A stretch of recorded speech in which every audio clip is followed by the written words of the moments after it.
Muito boa noite, é com muita alegria que nós começamos mais um programa de Direção Espiritual, pedindo a Deus que nos conceda a graça de ter um coração semelhante ao seu Filho. E esse é o nosso propósito, diariamente. Quando a gente se coloca nessa caminhada cristã, outra coisa a gente não pretende senão assumir essa semelhança. Na teologia cristã nós aprendemos que nós recebemos essa semelhança como um dom, uma vocação. Mas à medida em que nós vamos vivendo, nós vamos assumindo e tomando posse desse dom. A semelhança será sempre um projeto a ser vivido e experimentado no dia a dia. Hoje eu quero ser mais semelhante a Jesus. Hoje eu quero ter um coração igual ao dele. Aí a gente identifica, sempre olhando como a gente propõe, né? Que na nossa vida nós precisamos rever o nosso jeito de viver constantemente. É um exercício de conversão. A gente lançar uma luz sobre o nosso modo de viver e ter coragem de reconhecer onde é que nós não fomos semelhantes. Qual foi a atitude de hoje que, ao invés de lhe fazer avançar na semelhança com Jesus, lhe fez retroceder?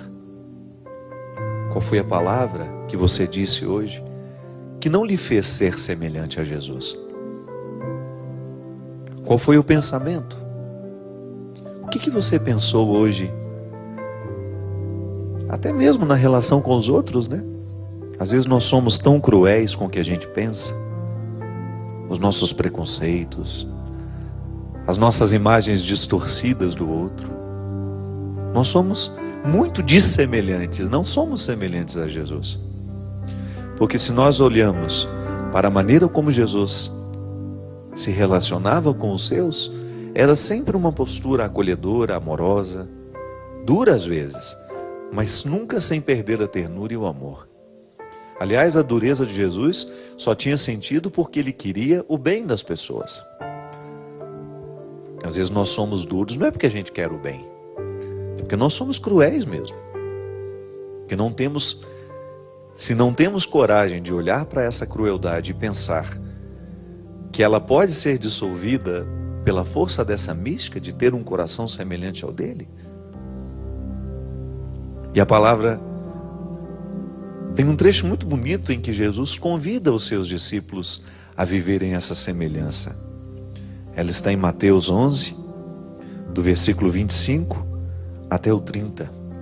Eu leio para você e depois, se você quiser, você pega a sua palavra para meditar um pouco mais sobre essa proposta que é profundamente enriquecedora para nós.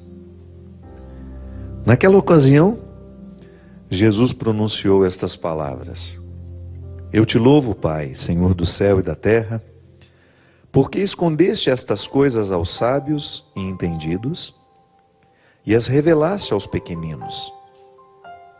Sim, Pai, assim foi do teu agrado. Tudo me foi entregue por meu Pai, e ninguém conhece o Filho senão o Pai. E ninguém conhece o Pai senão o Filho, e aquele a quem o Filho o quiser revelar. Vinde a mim, todos vós que estáis cansados e carregados de fardos, e eu vos darei descanso. Tomai sobre vós o meu jugo, e sede discípulos meus, porque eu sou manso e humilde de coração, e encontrareis descanso para vós, pois o meu jugo é suave e o meu fardo é leve. Essa palavra nos salva, por isso que toda vez que nós proclamamos o Evangelho, a gente diz, palavra de salvação. Por que ela nos salva? Porque ela nos orienta. A orientação, minha gente, sempre que ela é amorosa, ela tem um poder salvífico. Um pai, por exemplo, pode salvar o filho de muitas coisas ruins.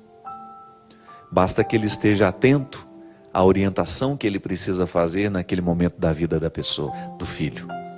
Seja ela uma criança, seja ela uma adolescente, seja essa pessoa já um jovem ou até mesmo um adulto. A palavra salva, porque ela orienta.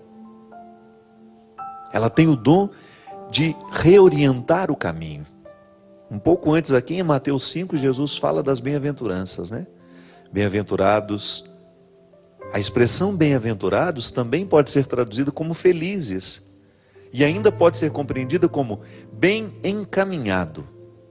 Então a palavra de Deus tem o poder de nos salvar porque ela nos orienta. Por isso ela é palavra de salvação.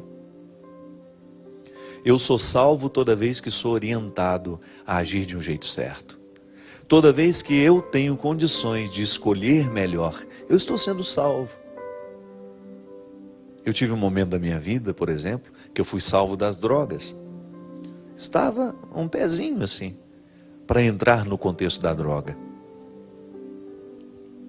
Pode ser que você tenha vivido a mesma experiência que eu.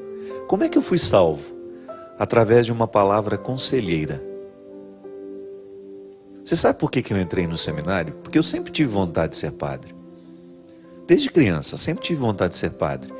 Mas como você sabe, eu me envolvi com outros projetos. Eu trabalhava no carnaval, imagina, não tinha nada a ver com a minha vida de padre. E num determinado momento eu quis adiar a minha ida para o seminário. E eu me lembro que eu ouvi uma palavra que foi salvífica para mim porque ela me orientou. Foi a tia Ló. Ela é uma querida amiga que me acompanhou. Foi uma mulher muito presente na minha caminhada espiritual. O nome dela era Luzia. Já faleceu a tia Ló. E eu frequentava muito a casa dela, porque eu sempre tive a mania de gostar de conviver com gente mais velha do que eu.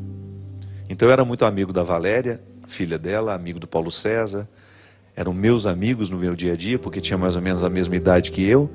Mas eu passava horas e horas e conversando era com a mãe deles. Então eu tinha o hábito de ir para lá à tarde, depois que eu chegava do colégio. E às vezes sentava, ficava horas conversando com a tia Ló. Ia para as missas com ela, ia para os encontros de casais com ela, ela sempre me levava junto. E um belo dia, eu me lembro, eu estava muito triste com umas coisas que tinham acontecido na minha casa, tinha um contexto de vida familiar pesado, tia Ló conhecia de perto. Eu me lembro da palavra que ela me disse naquela tarde. E aquela palavra abriu um caminho de possibilidades dentro de mim. Inclusive, para a minha entrada no seminário. Uma palavra que foi profundamente elucidada. Sabe, ela elucidou alguns aspectos que até então estavam obscuros para mim. Aí eu entendi, claro, um tempo depois, né? Porque naquela hora eu não fiz essa leitura. A teologia que me deu toda essa possibilidade de refletir como eu estou refletindo com você agora. Porque antes eu não sabia teologia. Eu não entendia o significado mais profundo do ser salvo. Aí eu, depois de muito tempo olhando para aquele momento que foi tão significativo para mim, que eu não consigo nem esquecer da expressão facial dela me olhando. Eu lembro que ela estava lavando roupa. Eu sentado assim perto do tanque, conversando com ela, e ela me disse: por que você não vai para o seminário? Você sempre demonstrou vontade. Por que você não dá um tempo para Deus agir na sua vida? E quem sabe Ele lhe comunicar aquilo que Ele quer e que dentro da sua casa está difícil de você ouvir. Eu me lembro que eu chorei, estava fragilizado com os problemas que estava vivendo. Mas naquela hora, Deus me salvou através da tia Ló. Aquela palavra me orientou. Tanto é que eu tomei a decisão ali e vou mesmo. Até quis adiar para o ano seguinte, mas naquela mesma semana, o Padre Maurício chegou lá na quadra da escola de samba onde eu trabalhava, me lembro direitinho. E me assustou com a presença dele, né? E aí, rapaz, vamos embora para o seminário? Imediatamente eu lembrei do que a tia Ló tinha falado para mim, de todo aquele contexto de salvação, Padre Maurício me salvando ali naquela hora, né? Porque ele se interessou por mim. Quando ele recebeu o comunicado que eu não iria mais, que eu iria deixar para um próximo ano, ele não se contentou com aquela resposta, ele foi atrás de mim. Ele foi me procurar, quis saber de mim por que eu não iria. E ele não chegou perguntando, você não quer ir mais? Ele chegou com uma proposta muito interessante. E aí, rapaz, vamos embora para o seminário? Porque o Padre Maurício sempre teve uma habilidade muito grande de lidar com aquela faixa de idade que eu tinha naquele momento, né? Eu sei que ele é um homem que gosta de seres humanos, ele gosta de gente. Por isso ele é um grande formador, por isso ele é um grande homem, é um grande orientador. Eu tenho uma admiração profunda pelo Padre Maurício e tenho uma gratidão eterna a ele, por saber que naquele momento ele se interessou por mim, ele procurou por mim e fez comigo o mesmo que a tia Ló tinha feito naquele dia, me salvou de uma situação, porque me orientou. Quando a palavra nos orienta, minha gente, ela cria dentro de nós um contexto de redução da ação do que é maligno em nós. Volto a dizer, eu tive muito perto de usar drogas, antes da minha entrada no seminário, é claro. E não entrei, por quê? Porque eu ouvi alguém também que me disse, que me salvou através de um conselho, que me orientou e que me falou assim, para que isso? Você vai ter tantas coisas boas para viver na vida. Se você experimenta essa droga agora, você está abrindo uma porteira que depois talvez você não tenha condições de fechar. E nós não podemos nem imaginar o que acontece na vida de um jovem quando ele abre essa possibilidade. Fuma um cigarro de maconha, usa um pouquinho de cocaína, toma uma bala, né, como nas baladas se usa a expressão para o LSD ou uma outra droga que veio substituir, que foi encontrada inclusive no sangue daquele menino, o estudante da USP que morreu afogado. Quando nós abrimos as portas do que é ruim, a gente se perde.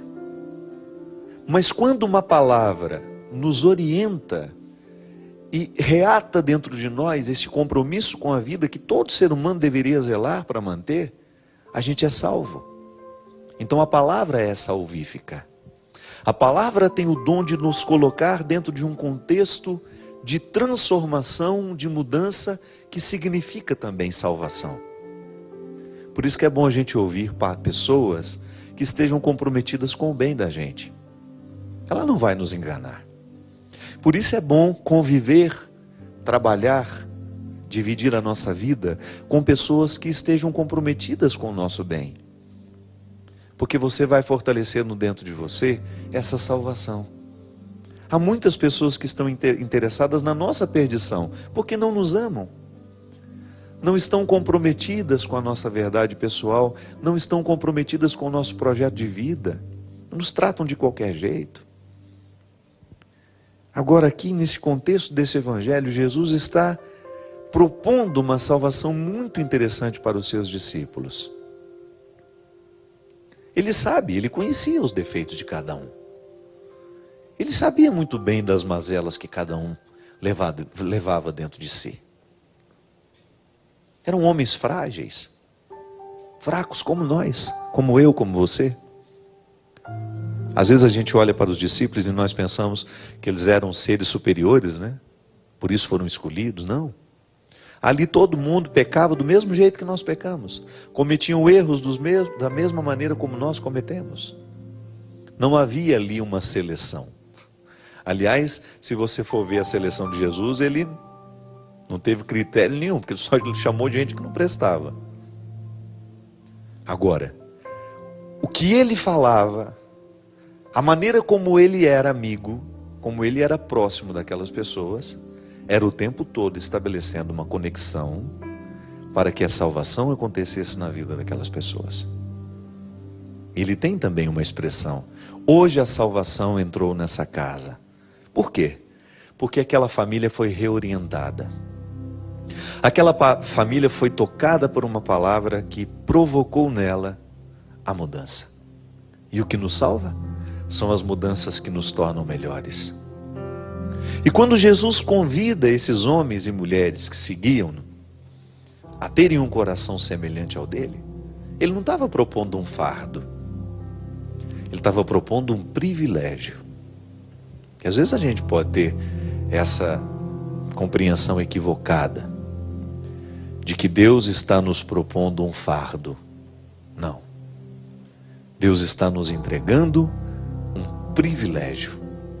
Ter um coração parecido com o dele. E é possível, é. A graça atua em nós. E nós assumimos a responsabilidade de lapidar essas mazelas, de cortar esse mato que cresce, né, na personalidade da gente, que ofusca a semelhança. Aí sim é possível eu ter um coração semelhante ao dele. E quando é que eu vou obter as graças de ter um coração semelhante ao dele? Quando a vida for difícil, gente. Essa música que está aqui no CD Solo Sagrado, que eu compus de maneira especial para a Festa da Misericórdia, é um roteiro. Quando alguém me ofender, então não é quando alguém me elogia que eu aprendo a ter um coração semelhante ao dele. É quando alguém me ofende, quando alguém me machuca, com um gesto, com uma palavra, quando alguém me trai, quando a cruz da solidão pesa sobre mim, quando alguém me injustiça, quando alguém me calunia, quando alguém olha, para nós, faz uma fofoca, uma calúnia, quando alguém nos desrespeita, é nessa hora que nós vamos ter a necessidade de ter um coração semelhante ao dele. Para quê? Aquilo que nos injustiça, aquela palavra que nos fere, que nos machuca, não tenha o poder de nos fazer perder a direção. Aí então a gente preserva o contexto da salvação, porque a vida cristã não é outra coisa senão você zelar diariamente pelo contexto da sua salvação. Tome posse disso. Ser salvo consiste em você zelar pelo contexto da sua salvação. Aí você olha para a vida que você vive, as pessoas que têm autoridade sobre você, influência sobre você, os livros que lê, a música que escuta, o programa que assiste, aquilo que a gente deixa guardar na cabeça e no coração. Esse é o contexto da sua salvação, ou não. É o contexto também, pode ser o contexto da perdição. Não adianta. Não temos como negar. Este contexto humano é onde Deus pode agir, ou ele pode ser privado de agir. É por isso que Jesus fala, e ele aconselha aos seus naquela época, que a gente precisa ter um coração semelhante ao dele. Porque se a gente luta para ter esse coração semelhante ao dele, a sabedoria vai nos ajudar a discernir se o contexto está favorável para a salvação ou se o contexto está favorável para a perdição. Particulariza essa palavra hoje. Pensa o que essa palavra representa na sua história hoje. Olhe para o contexto mais íntimo da sua história hoje. Particulariza isso. Você está hoje enfrentou situações, estabeleceu vínculos hoje que favorecem o contexto da sua salvação ou favorecem o contexto da sua perdição? É possível ser muito concreto nessa reflexão. Ter o coração semelhante ao de Jesus pode nos parecer uma coisa cândida, distante de nós. Isso é para os beatos, não. Ter um coração semelhante ao dele é ter um coração que seja capaz de zelar pelo contexto da nossa salvação. E volto a dizer, nós não estamos falando apenas de uma salvação escatológica para depois da morte. Também. É que ela, na verdade, é apenas uma consequência do viver bem. Às vezes eu encontro pessoas que estão muito preocupadas com a salvação escatológica, com a salvação depois da morte, e esquecem de viver bem as suas vidas. E isso é naturalmente contraditório. Eu não preciso nem me preocupar com a salvação depois da morte se eu vivo bem a minha vida. Se eu zelo pelo contexto da minha salvação, se eu não permito que as estruturas diabólicas tenham ascendência sobre mim ou venham crescer dentro de mim, particularize isso. Olhe para o que essa palavra diz para você. Hoje é Jesus nos dizendo isso: vinde a mim todos vós que estáis cansados. Porque quando nós estamos escolhendo errado, a gente fica cansado mesmo. É sempre muito desgastante. É sempre muito desgastante quando nós estamos com a percepção de estarmos no lugar errado, fazendo o que é errado, com as pessoas erradas. É cansativo. Mas você não é um caso perdido por estar cansado. E Ele oferece essa possibilidade de dar o descanso, de nos oferecer esse descanso. E como é que nós descansamos, minha gente? É ficando acomodados? Não. Nós podemos descansar quando, com muita consciência, com muita responsabilidade, a gente caminha na direção do contexto certo. Quando você fala, olha, a partir de hoje, tudo que está ao meu redor, todos que estão ao meu redor, precisam facilitar a minha salvação.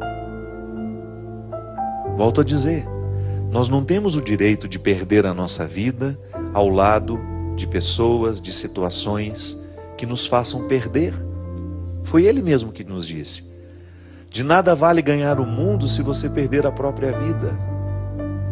De nada vale ganhar o mundo se nós perdermos a própria vida. E às vezes, nós vamos ficando cansados e a vida vai ficando um fardo para nós, porque nos falta essa coragem de romper com aquilo que nos faz ficar perdidos. Volto a dizer, a palavra de Deus nos orienta, e porque nos orienta, ela nos salva. E hoje Deus nos salva, nos convidando a ter um coração semelhante ao Filho dele. Não é nenhum prejuízo, é um privilégio. Deus não nos coloca fardos, Ele nos alivia. Porque essa é uma consequência natural daquele que se empenha no processo de mudança. A gente vai ficando mais leve. Ter um coração de Jesus significa ter um coração mais leve. Ter um coração semelhante ao dele, a gente abre mão dos ódios que nos pesam, dos rancores que nos machucam. E aí a gente vai ficando, assumindo uma leveza humana que é um projeto muito interessante. Ouso dizer, é um projeto muito inteligente, que só os sábios saberão compreender. Nós vamos para um rápido intervalo e a gente volta já já com o programa Direção Espiritual.